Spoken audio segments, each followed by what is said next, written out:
नमस्कार. आगळी वेगळी रेसिपीमध्ये तुम्हा सगळ्यांचे मनापासून खूप खूप स्वागत आहे. तर आज आपण तोंडात टाकताक्षणी विरघळणारी अशी मऊसूत मस्त मैद्यापासून बर्फी कशी करण्याची आहे ते बघणार आहे. रेसिपी खूप सोपी आहे, तुम्हाला सहज जमेल, परंतु व्हिडिओ तुम्हाला शेवटपर्यंत बघावा लागेल. अजिबात कुठेही स्किप करू नका.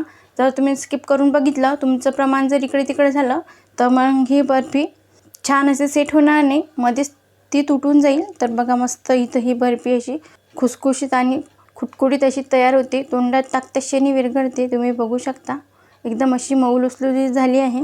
यामध्ये आपण ड्रायफ्रूटसुद्धा टाकलेले आहे. ही मैद्याची बर्फी खूप पटकन बनवून तयार होते, जास्तीचा वेळसुद्धा लागत नाही. तर तुम्हालासुद्धा ही रेसिपी शिकायची असेल आणि जर तुम्ही चॅनलवर नवीन असाल, चॅनलला अजून सबस्क्राईब केलं नसेल तर पटकन सबस्क्राईब करा आणि त्याचबरोबर बेल आयकॉन हिट करून ऑल सिलेक्ट करा. चला तर मग मस्त इथं आपण तोंडात टाकताक्षणी विरघळेल अशी मैद्याची बर्फी करायला लगेच सुरुवात करूया. आता इथे कढईमध्ये मी तर या वाटीने मोजून 1 वाटी तूप गरम करायला घेतलं आहे. तर आपल्याला तूप हलकंसं हे वितळून घ्यायचं आहे.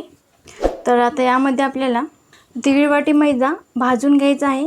ज्या वाटीने तूप मोजून घेतलं त्याच वाटीने इथे मी 1.5 वाटी मैदा घेतला आहे. हा या तुपामध्ये आपल्याला व्यवस्थित असा भाजून घ्यायचा आहे.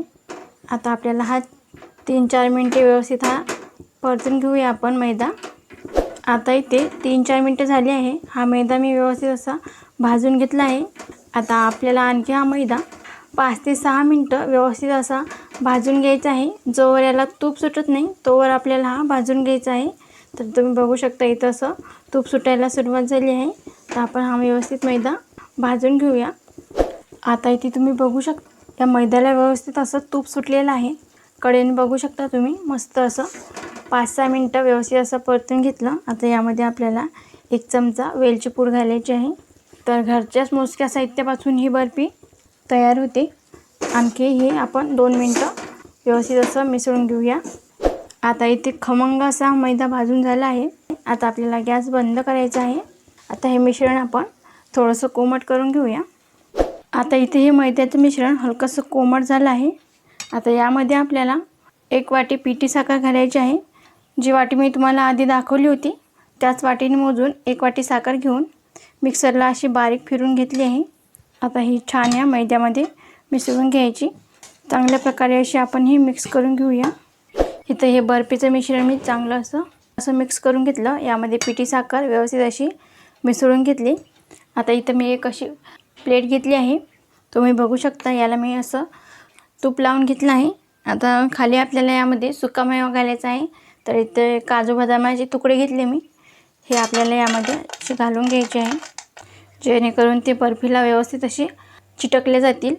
हे मिश्रण या परातमध्ये घालून घ्यायचं आहे. बघा, गरम गरम असतानाच परातमध्ये घालून घ्यायचं आहे मिश्रण आणि चांगलं हे मिश्रण आपल्याला असं पसरवून द्यायचं आहे. हे बघा, या पद्धतीने असं पसरवून द्यायचं. आता इथे हे बर्फीचं मिश्रण मी छान असं प्लेटमध्ये सेट करून घेतलं आहे. बघा, असं पसरवून दिलं. आता आपल्याला काय करायचं आहे, आता अर्धा तास ही असंच रूम टेम्परेचरमध्ये असंच सेट होण्यासाठी ठेवून देते. आता इथे जवळपास अर्धा तास झाला आहे रूम टेम्परेचरमध्ये. इथं मी हे बर्फीचं मिश्रण सेट करण्यासाठी ठेवलं होतं. बघा, मस्त असं सेट झालं आहे, तुम्ही बघू शकता.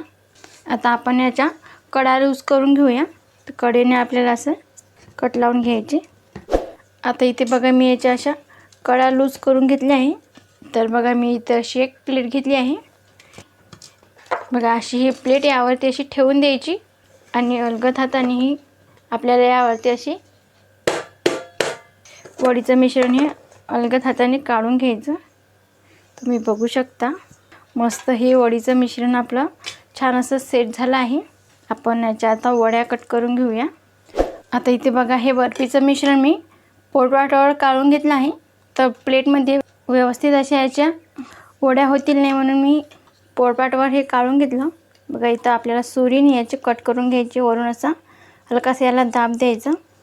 बघा, अलगद अशा कट होत आहे. आता इथे मी बर्फीचे लहान मोठे असे तुकडे करून घेतले आहे. तुम्ही बघू शकता, खूप छान झाली आहे ही बर्फी आणि रंगही मस्त असा पांढरा शुभ्र आला आहे. बघा, खाण्यासाठी खूप अशी पौष्टिक आहे. तोंडात टाकताक्षणी लगेच विरघळते आणि एकदम अशी मऊसूत झाली आहे आणि असं वाटतसुद्धा नाही की आपण ही मैद्यापासून बनवलेली आहे. खूप छान चवीची ही बर्फी लागते. तर बघा इथं ही बर्फी एकदम अशी सॉफ्ट झाली आहे. इथं बाजूला माझ्याकडे हा बर्फीचा असा तुकडा आहे, तर मी तुम्हाला तोडून दाखवते. सहज अशी तुटते. क्या बात आहे. मस्त अशी तोंडात टाकताक्षणी विरघळेल अशी झाली आहे. तर तुमचीसुद्धा बर्फी अशीच यावी त्यासाठी तुम्हाला व्हिडिओमध्ये स्टेप बाय स्टेप कृती आणि अचूक साहित्य दिलेले आहे. तेच प्रमाण घेऊन तुम्ही जर ही रेसिपी केली तर तुमची बर्फी ही अजिबात बिघडणार नाही. छान अशीच खुसखुशीत होईल. तुम्हीसुद्धा एकदा ही रेसिपी करून बघा आणि कमेंटमध्ये सांगायला विसरू नका की रेसिपी कशी झाली ते. तुम्हाला जर आजचा हा व्हिडिओ आवडला असेल तर लाईक करा. जास्तीत जास्त तुमच्या फ्रेंड फॅमिलीसोबत शेअर करा. तसेच वेगळी रेसिपीला सबस्क्राईब करायला विसरू नका आणि त्याचबरोबर बेल आयकॉन हिट करून ऑल सिलेक्ट करा, जेणे का होईल मी छान छान रेसिपी अपलोड करेल त्याचे नोटिफिकेशन तुम्हाला येऊन जाईल. आज वेळात वेळ काढून तुम्ही संपूर्ण रेसिपी बघितल्याबद्दल तुम्हा सगळ्यांचे मनापासून खूप खूप धन्यवाद. अशीच छान छान रेसिपी तुम्हीसुद्धा बनवून खात जा. भेटूया नेक्स्ट व्हिडिओमध्ये.